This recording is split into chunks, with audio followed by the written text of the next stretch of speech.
Welcome back. We're starting our video here today. We're doing the video for Christmas Day, which happens to be on a Sunday, so we don't even have to choose. Sometimes we do the holiday or sometimes we do the Sunday.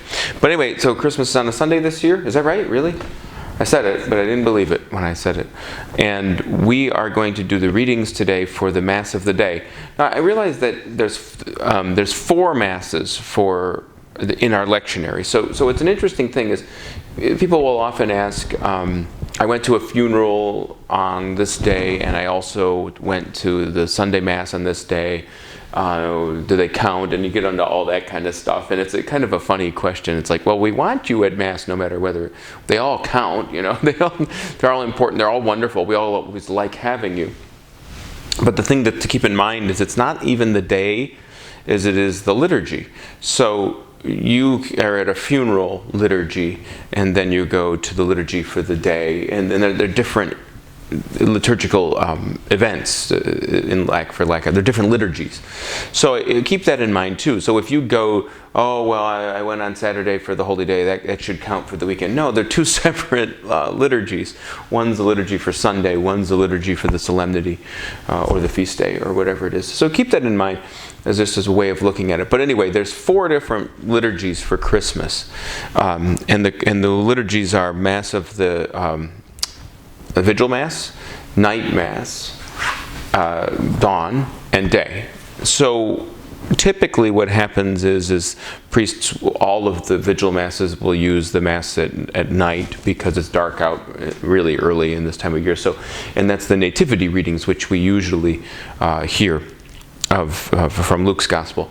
And then on Mass of the Day, depending on where you go, they might still be using readings from the evening before or whatever, but I can't do it. I've got to do Mass of the Day, because Mass of the Day has the foundational reading for all Christianity, really, which is the first chapter of John's Gospel, which you'll recognize when Teresa reads it. But it's really foundational, really important. And I actually had someone say to me, it's not even about anyone being born. And I'm like, okay, the Word became flesh and dwelt. Okay, and I get a little frustrated. That never happens anymore, thank God, right? They're just laughing. It happens all week before Christmas and all week before Easter, and the rest of the time too. So I have no excuse. Anyway, so Teresa, read from the first chapter of John's wonderful Gospel account. A reading from the Holy Gospel according to John. In the beginning was the Word, and the Word was with God, and the Word was God. He was in the beginning with God. All things came to be through him, and without him nothing came to be. What came to be through him was life, and this life was the light of the human race. The light shines in the darkness, and the darkness has not overcome it. A man named John was sent from God. He came for testimony, to testify to the light, so that all might believe through him. He was not the light, but came to testify to the light. The true light, which enlightens everyone, was coming into the world. He was in the world, and the world came to be through him, but the world did not know him. He came to what was his own, but his own people did not accept him. But to those who did accept him, he gave power to become children of God. To those who believe in his name, who were born not by natural generation, nor by human choice, nor by a man's decision, but of God.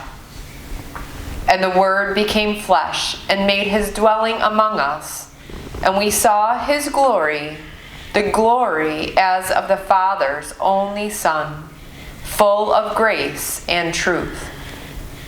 John testified to him and cried out, saying, "This was he of whom I said, 'The one who is coming after me ranks ahead of me, because he existed before me.' From his fullness we have all received grace in place of grace. Because while the law was given through Moses, grace and truth came through Jesus Christ. No one has ever seen God. The only Son, God, who is at the Father's side, has revealed him. The Gospel of the Lord. Praise to you, Lord Jesus Christ.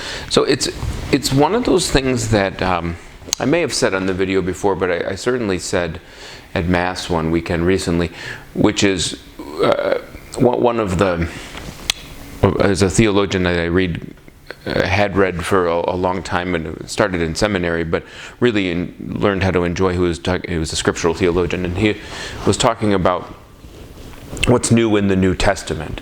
It's a funny way of saying it, but we call it that. And there's probably, well, never mind. But the New Testament is the way we refer to it. But what's new about it? And the answer to that question, eventually he gets to, is what's new is Jesus Christ is new. That what you were waiting for in the Old Testament has happened in the New.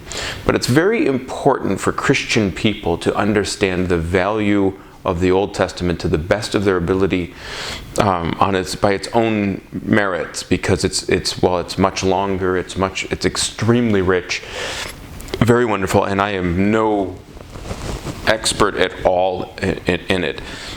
But it's really important for us to not fall into the trap of saying what was happening in the Old Testament was lesser in any sense. John really, in what he writes here in this thing is, in this reading, says it perfectly. What we receive in Jesus Christ is grace in place of grace, because grace was already present in some sense in the way in which we were being prepared for the coming of the Lord. So we have to say what we received in the law, what was the beginnings of it, was already the action of God, was already starting. And we fall into a lot of really ugly fallacies when we don't look at that in the right way. When we think of it as, okay, it's the new is better. We know that that's not true. We all have people in our lives that say they don't make them like they used to. I had a jacket that lasted forever. I had a car that lasted forever. They don't make them like they used to. And when you fall into kind of simple things like that, you open yourself up to a lot of errors. You've got to be very thoughtful. What is new is not always better. What is old is not always better either. But certainly, what you've got to look at is to be to look at it in a very positive way. The difference, the Christian difference for us is Jesus Christ, and the birth of this child, of Jesus Christ, is the answer to the longing of the heart of the people of Israel, of the Jewish people. O come, Emmanuel. And then he comes, we name him Jesus, and he's with us. People waiting, people realizing it's the same story. It's a continuation. Prepared for, received. Waiting happened, and it's not. They're not discontinuous from one another. John bridges it by saying what you've received is grace in place of grace. For what came to us through the law and Moses comes to us in grace and truth in Jesus Christ. It's really exceptional theology. And we read it and we miss it. So hear it and we miss it. And we don't read it often enough. This reading used to be extremely present in liturgies throughout the year. And now we reserve it for Christmas Day. And most Catholics in our area of the world go to Mass on Christmas Eve and we don't hear it at all. So it's important for us to really focus and really reflect on Christmas Day over this foundational reading from the beginning of John's Gospel. You do hear it if you go to Mass. I think the daily Masses during the Christmas season break it up and put it in there. But again, it's something that we should be coming to every once in a while. And if I can give you any homework, once every 12 weeks, take out the first chapter of John's Gospel and read it. And if you're looking at a lectionary, That's Christmas Day, Mass of the Day. It's also, I put it as one of the suggested gospel readings for my funeral, because I have to do my funeral readings and funeral prep every couple of years. We're asked to go over it. I'm overdue, but I don't like thinking about it, just like a lot of you. But I have to write down there, and what I've suggested is, please, if it's okay with the presider, even though it's not among the funeral liturgies that we do for my funeral, do John 1. It's really, it's so close to the heart of Christian people, and it's so brilliant and so beautiful. And also, you have to look at it and say, this light image is wonderful. The light was coming into the world, and it's a light no darkness could overcome. I wrote in the bulletin, and I said elsewhere, about some of the theories about the origins of Christmas, and everybody likes to answer that question like they know the answer, saying, oh, it's because the Christians stole the festival of Sol Invictus from the Romans, and that happened on the solstice and everything. And there's other reasons for it too. There's other theories about it, then we shouldn't be so simple. By the way, saying I don't know is a perfectly legitimate answer too. So at the end of the day, when you look at all of the theories, we don't know exactly why Christmas ended up in December 25th. It's a much later feast than even the Epiphany, which preceded it, and was called the Theophany, but existed in the calendar earlier. But we don't really know. There's a couple of theories, but when people tell you why, that they know definitively why it happened, those are the ones I'd be the most suspicious of. But one of the things that I think you cannot ignore is that it is suspiciously close to the solstice, and these readings are proclaimed on a day when the days are already starting to get longer. You don't really notice it yet, but we know that once Christmas Day is here, that we've already passed the winter solstice in the northern hemisphere, and we say the light was coming into the world, a light no darkness could overcome, and it means something because the days are already waning in the northern hemisphere. Someone asked me one time when I was explaining that, and I said, well, then in the southern hemisphere they don't get it, they don't understand. I said, no, that it's just their symbolism is different. Remember, they might have a idea in the southern hemisphere where the days are now getting shorter, that as dark as they may get, the darkness will not overcome it finally. So human beings, wherever they live, they take the color and flavor of the times, and they simply use the symbolism to be helpful to the people who live in those areas.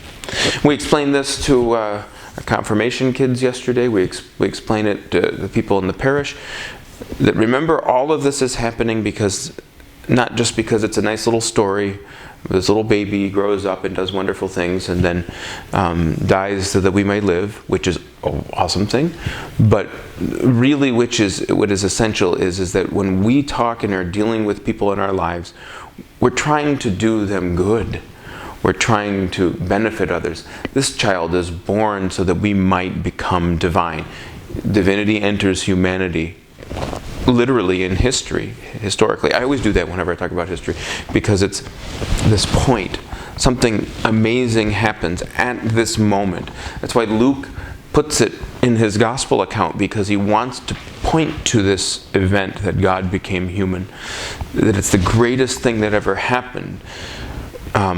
The whole Christian event of Jesus's, the incarnation of God in Jesus Christ, up until his saving death and resurrection, that whole event, those are the main points of all history. They come to that point. So Luke is, of all of the gospel accounts, who does the Nativity, really wants to set it in history, really wants to set it there. John, who's written much later, wants to explain what you have gained, that you've regained grace in place of grace. It's so wonderful. Read it over and email Amy and Teresa with your questions, and we'll see what we're going to have, what we can do. And just really ponder how wonderful what's being said is. What's really essentially being said to us in this reading is you needed, God heard and understood your need, and he gave himself to us that those needs might be met. That's everything. We need food, we need water, we need rest. We can't get those things for ourselves. And so we have the Eucharist, which gives us food, and drink, and we have that great beginning of the Confessions of Augustine. Our hearts were made for thee, O Lord, and they're restless until they rest in thee, which is central to our faith. And the idea that we gain what we long for in Jesus Christ, that he's come to live among us. So I hope I said it pretty well, and I'm not always confident that I have, because my brain gets ahead of my tongue sometimes. But like I said, we kind of do these at the beginning of the week, so that we can see where we're going and really get started with all of these things. And so the people in the parish here can walk with me a little bit, so they can come and they can correct me when they see me at Mass and they say, he said something totally different than what he said on the video. What's he thinking? But I'm glad you heard two different things, not just one, about these readings. And I'm glad that people have thoughtfully reviewed all of this material before they come to Mass. So wherever you are, that's a great practice. On Monday, or maybe even on Sunday evening or Sunday when you get home from church, look at the readings for the next weekend so that you're thinking about them and you know what they are before they come. Now, it's worth saying this too, although I don't think I should press it too hard, because there'll be a revolt. But people always say, well, why do you... Because I discourage people from reading along with the Mass, with the readings here. I don't do it, like I said, too strongly, because I have bigger things to deal with. But one of the things that we would like to encourage people to do is the reason why we provide hymnals with the readings in it and the missalettes and things like that. The reason why we do that is so that when it's being read, you don't have to read them. You have already read them. You already know what they are. So when they're proclaimed, there's no surprise, unless of course I come out and I do a feast day or something like that during the week and throw you off. But that's very rare. We don't change the readings very often for that too, unless the Ordo says to. So keep that in mind too. We want you to know what's going to be proclaimed, so that when it's proclaimed, you're kind of going, okay, what's he going to say? Where are we going with this? What does it mean? You've thought about it. I thought he was going to go this way, but he went that way instead. And those are important and wonderful things to bring to the liturgy. But you can only do that if you know the readings beforehand. So wherever you are, have a Merry Christmas. Reflect for a few moments on what you've gained in receiving Jesus Christ. That's central. What is the greatness? Why did we long for so long for the coming of the Lord? And what does it mean that we receive him? That's Advent. And we should really take that foundational thought, question, and carry that throughout the whole year. That I really want Jesus Christ to come to me because he answers the needs of my heart. And I'm in great need, and acknowledge that. Okay, so Merry Christmas. We're all very happy about the Bills winning again, but we all have heart problems because they can't seem to stop anybody by 50 points. That would be easier for us, although that's backfired on a couple of teams in the last couple of weeks too, these comebacks and things like that. So, but have a really Merry Christmas, and may be safe and be very joyful and celebrate everything. If you like Christmas dinner, then have it the next week too. Have it every Sunday. Don't leave the tree up, but carry that spirit with you of celebration throughout the whole year. Have a good one.